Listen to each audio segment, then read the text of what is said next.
from Nathaniel School of Music, and in this lesson I want to introduce you to a rhythmic technique which I call the 3-3-2 technique, primarily because it's divided across beats or accents of 3, 3 and 2. So when you're counting it, you're going to be saying 1, 2, 3, 1, 2, 3, 1, 2, 1, 2, 3, 1, 2, 3, 1, 2. So what these are, if you're aware of a little bit of Western notation or theory knowledge, these will be eighth notes, and there will be 8 of them, but they'll be grouped in 3, 3 and 2, in that sort of a grouping. So if I take a simple arpeggio, like let's say G minor, which I'm currently playing as D, G, B flat, that will be the second inversion. One way to play this chord would be like this.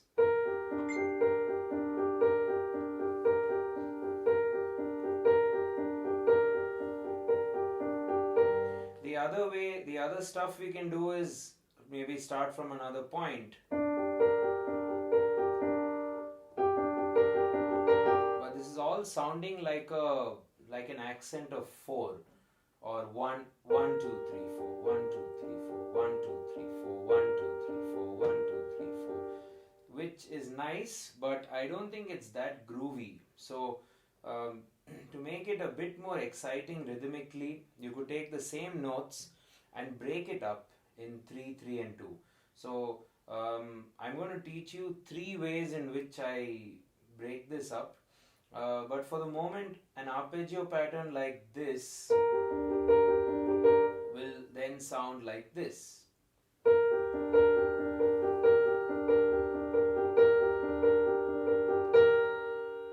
Right?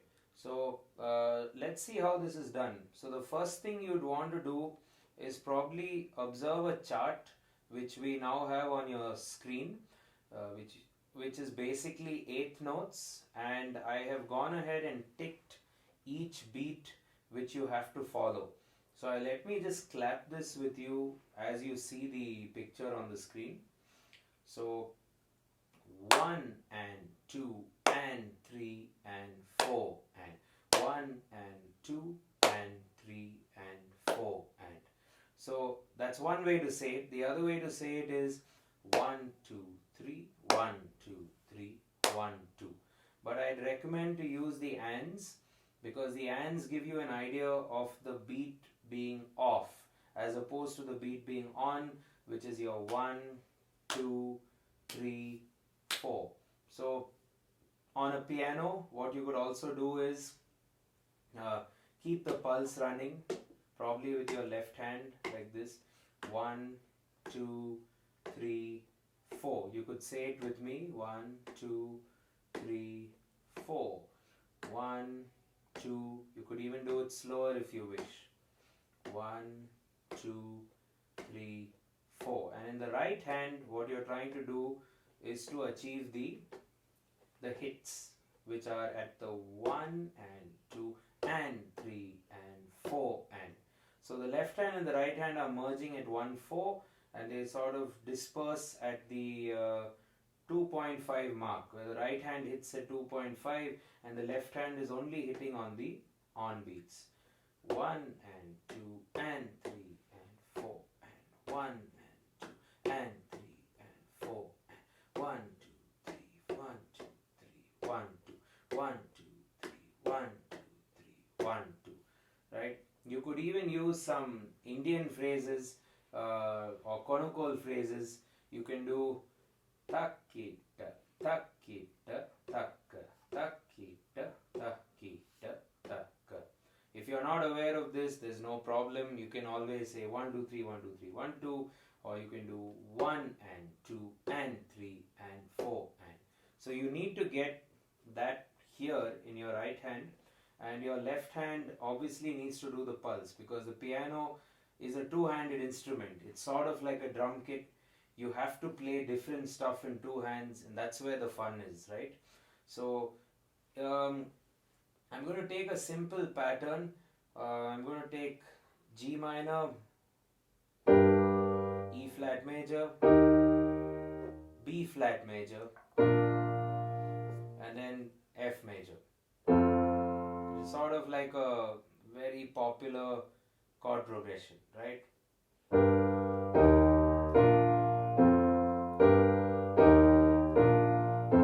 You could treat this as B flat major, and you're doing the 6, the 4 of B flat, which is E flat, the 1, which is B flat, and the 5, which is F. So incidentally, this is a very, very popular chord progression. I'll also attach a link where you can check it out in the comment section.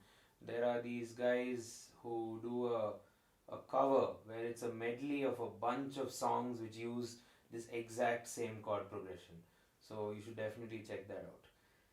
Moving on to the exercise. So how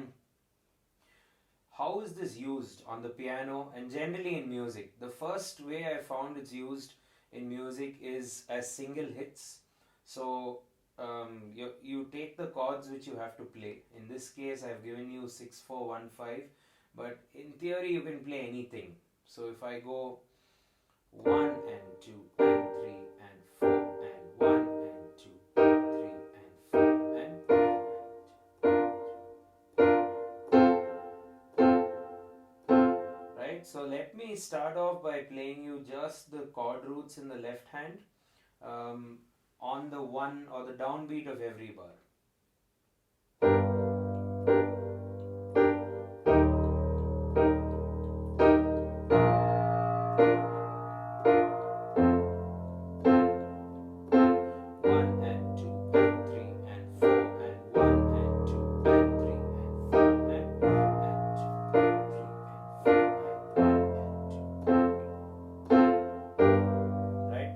Once you've got that and once you've got the changes, try to sort of have some fun in each hand.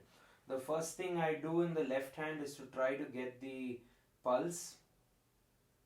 The pulse could generally be the 1, 2, 3 and 4 of the bar. So that there you have 2, 3, 4, 1 and 2 and 3 and 4 and 2. This can be a little tricky at first, so you should probably get it on a table, or you can do it on your leg or any flat surface like a book or something before you get to the piano, because the piano otherwise will end up being very overwhelming.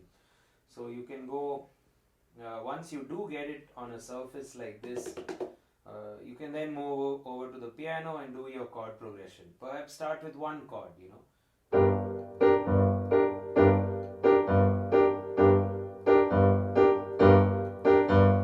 Once you're confident, you can move over.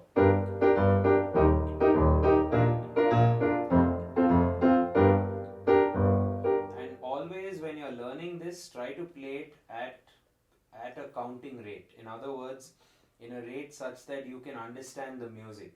Don't play it as much as we all say playing by feel is a good thing and is very important. Well, it is. But not necessarily when you're starting off the lesson, because you need to get your brain to send the message to the fingers. Before that happens, no feel is going to happen in my opinion. So start off by organizing your thoughts and counting well when you play. So 2 and 3 and 4 and 1 and 2 and 3 and 4 and 2.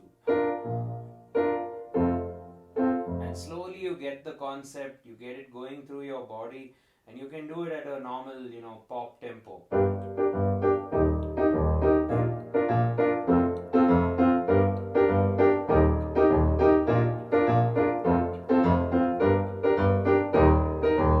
So as you may be hearing, if you listen to a lot of pop music, this groove is used in a lot of these songs. If you take Let Me Love You by Justin Bieber, Shape of You by Ed Sheeran, and even Cheap Thrills by Sia. In fact, I think the progression I'm playing is the progression for Cheap Thrills. It may not be in the same scale as that, but you get the idea.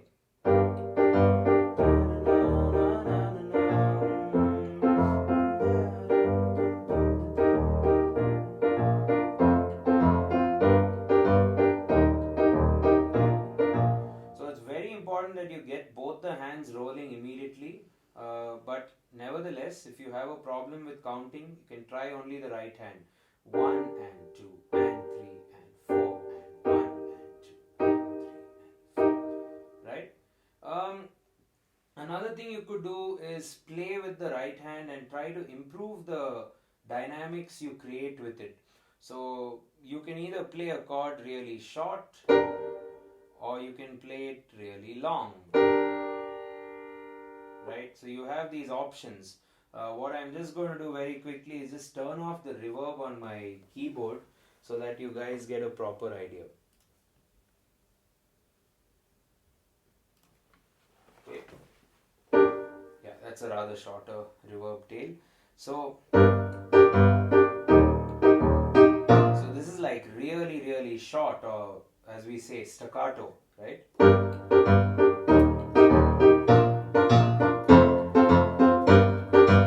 But you don't have to play fully staccato. You can play around between staccato and legato and get it to sound something like this.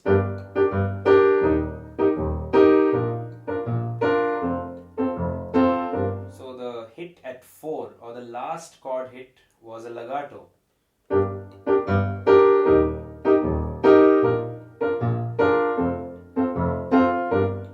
That can add a lot more spice to the music. And you can play around, you can do legato, staccato, staccato.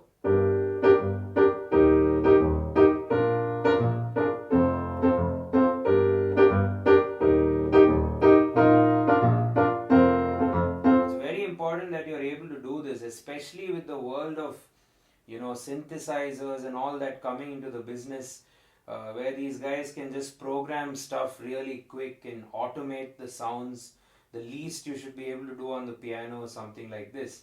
And also this sort of makes it a very human performance. It's not something you can program or create on one of those strange looking pad devices.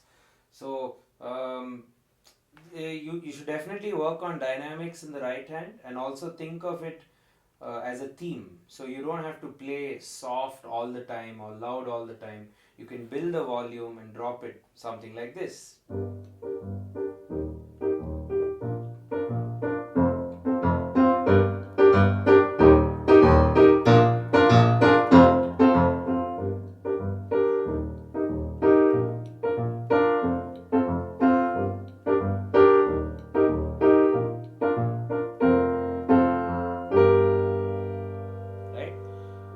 Moving on. So this was about single hits. Now I'm going to show you how the same 3-3-2 technique can be used for accents.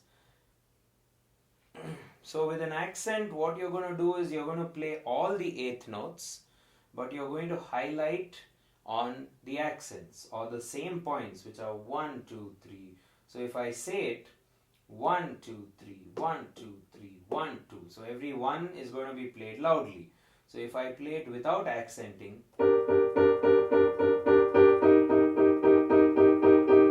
it's sort of very robotic, monotonous feel, right? So when I add the accents, it sounds like this.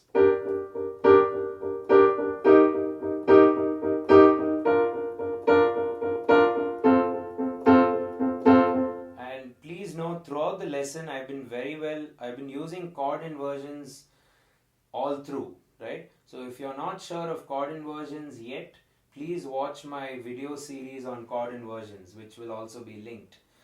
So G minor, E flat, B flat and F. Try to get very confident between shifting the chords before you attempt this rhythmic version of the chord progression. So you play the accents loud at every one, and here's how it will sound. 1, 2, 3, 1, 2, 3, 1, 2, 1, 2, 3, 1, 2, 1,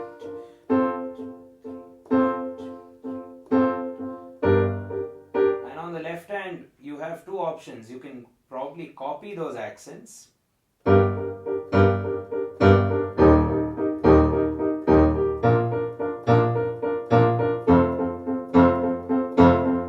Sounds quite nice on its own, or you can do what we did in the last part of the lesson, which is continue to play the pulse.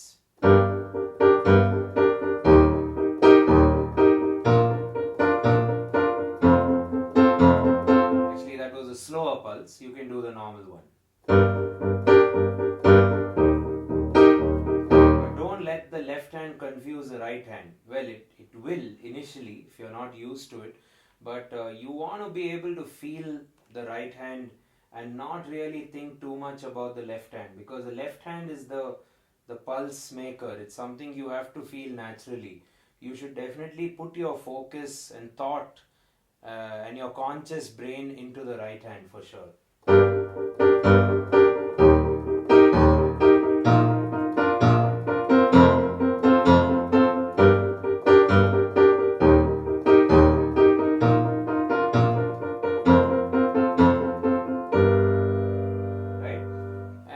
Again, you'd find this used in a lot of songs. If you take, I guess that U2 song, With or Without You, where it's pretty much this phrasing.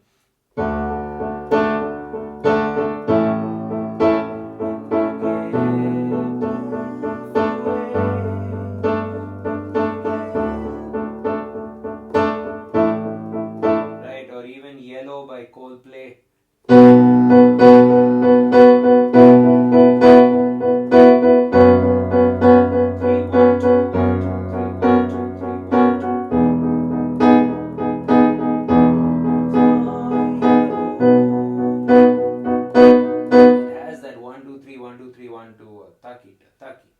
That effect is there in a lot of songs, rock, pop, alternative rock, fusion. It's there almost everywhere. So it's important for you guys to learn this at whichever level you're at, if you don't know this already. So that's about accents. So two things again to recap: your left hand needs to either follow the accent of the right hand, or it can play the pulse. Let me demonstrate that again with the 6-4-1-5.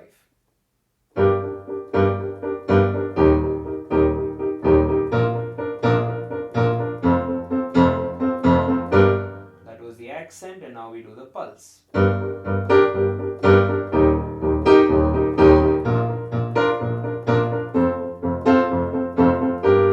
The slow pulse.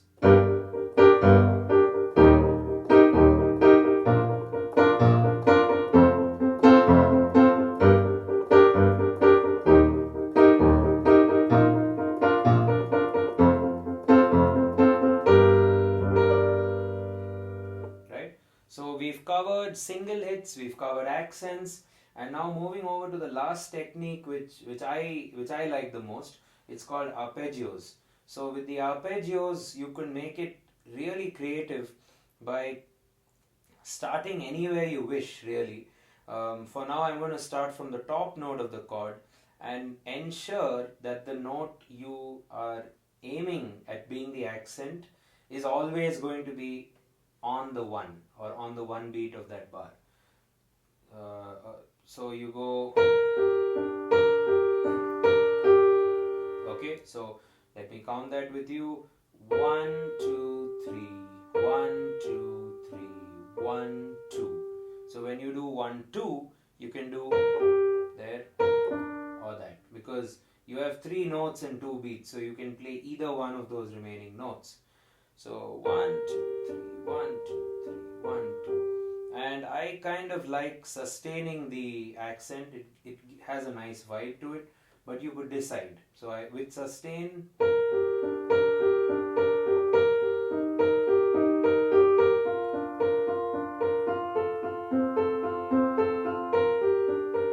and alternatively you can even start from the bottom note of the chord.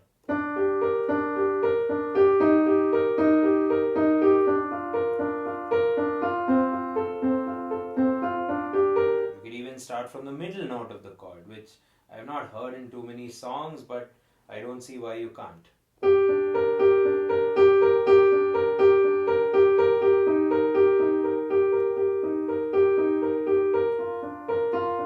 Sounds quite nice actually. So the same drill as always. in the left hand you're going to either copy the accent of the right hand, or you're going to play the pulse in the left hand. So let's see how both sound with the arpeggio. Sorry, let me do the accent first.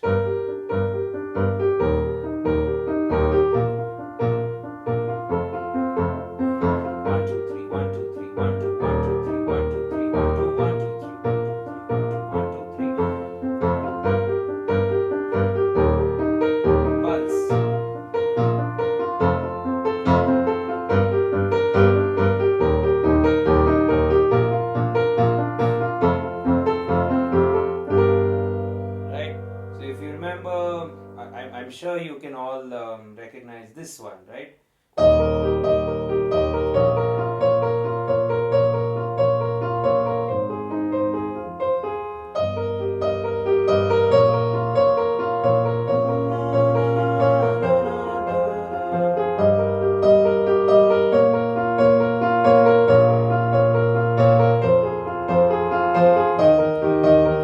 And so on. Yeah, that's that Coldplay song, Clocks, I guess. So you can find this technique in a lot of songs, whether it's 90s stuff, or it seems to be a trend these days amongst a lot of artists who are doing all sorts of a variety of music, be it pop, rock, electronic music, EDM and whatnot. So on the piano, try to practice these three approaches. One is single hits, accents, where you highlight the chord at those accent points, which is 1, 2.5 and the 4 if you're counting 8 notes over a bar. And finally arpeggios, where you shape your chord based on the accent, and it'll sound like this.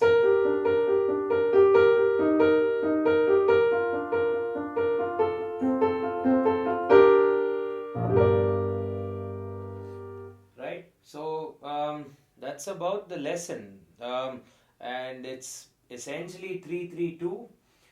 Moving forward, if you want something further, you could probably take the 3-3-2 and jumble it around, so then it'll be 3-2-3, which is quite interesting. 1,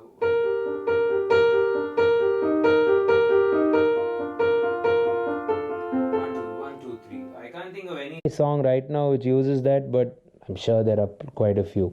Or you could do 2-3-3, which will be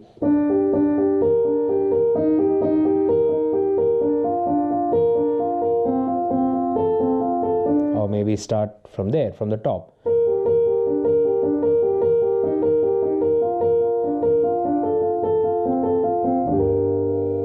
Quite cool actually. So experiment. It's essentially 3-3-2, but then you can always do other stuff as well, like 2-3-3 or 3-2-3, and you could get cracking with a lot of these modern songs, or perhaps write something of your own which sounds a bit more catchier and a lot more dancey or a lot more groovy, right? So if you liked the lesson, please share it with your friends. Subscribe to our channel for a lot more. A lot more videos will be put up by me and other faculty. Also visit our YouTube channel for performances by our students and faculty. And see you in the next video, and have fun practicing this one. If you have any doubts, feel free to pass them on in the comments, and we'll try to respond to them as soon as possible. Cheers.